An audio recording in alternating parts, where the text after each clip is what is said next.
আগরতলা থেকে কলকাতা যেতে ভুল ট্রেন নিলে ৩৫ ঘন্টার যাত্রা খুব কষ্টকর হতে পারে। আজ বলবো কোন ট্রেনটা আপনার জন্য সেরা। নমস্কার, আপনি যদি আগরতলা থেকে কলকাতা ট্রেনে যাওয়ার প্ল্যান করেন তাহলে এই ভিডিওটা শেষ পর্যন্ত দেখুন, কারণ আজ আমি বলবো কাঞ্চনজঙ্ঘা এক্সপ্রেস না গরিব রথ, কোনটা আপনার জন্য ভালো হবে। এই মুহূর্তে আগরতলা থেকে কলকাতা রোডে মূলত দুটো ট্রেন পাওয়া যায়। এক নম্বর ১৩,১৭৪ কাঞ্চনজঙ্ঘা এক্সপ্রেস এবং ২ নম্বর ১২,৫০২ আগরতলা কলকাতা গরিবরথ স্পেশাল। এখন একে একে সহজ ভাষায় তুলনা করি। প্রথমে সময়ের কথা বলি। কাঞ্চনজঙ্ঘা এক্সপ্রেস এই ট্রেনটা তুলনামূলক ধীরে চলে, কারণ স্টেশন স্টপ বেশি। আর অন্যদিকে গরিবরথ স্পেশাল এই ট্রেনটা একটু ফাস্ট, তাই সময় কিছুটা কম লাগে। আপনি যদি তাড়াতাড়ি পৌঁছাতে চান তাহলে গরিবরথ সুবিধাজনক। এবার বলছি ভাড়ার কথা। কাঞ্চনজঙ্ঘা এক্সপ্রেসে sleeper, 3 tier AC, 2 tier AC সব অপশন পাওয়া যায়।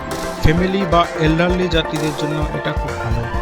আর গরিবরথ স্পেশালে 3 টায়ার ইকোনমি ক্লাস কোচ থাকে। ভাড়া সাধারণ এসি ট্রেনের তুলনায় কম, তাই একে বাজেট এসি ট্রেন বলা হয়। আরামের দিক থেকে একটা বড় পার্থক্য আছে।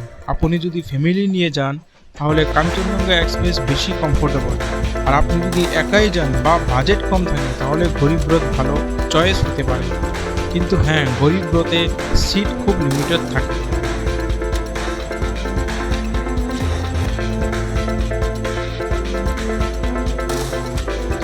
আরেকটা গুরুত্বপূর্ণ কথা বলছি, গরিবরথ সবার জন্য নয়, কারণ এটা স্পেশাল ট্রেন।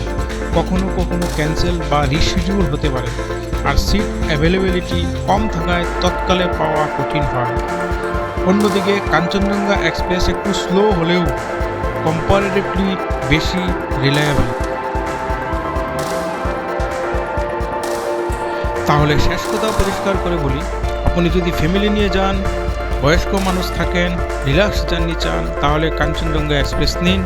আর আপনি যদি ফার্স্ট যেতে চান, কম দামে এসি চান, একা বা দুজনে যান, তাহলে গরিবরথ স্পেশাল নিতে পারেন।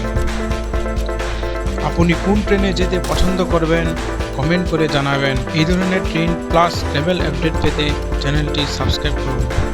দেখা হবে পরের ভিডিওতে। ধন্যবাদ।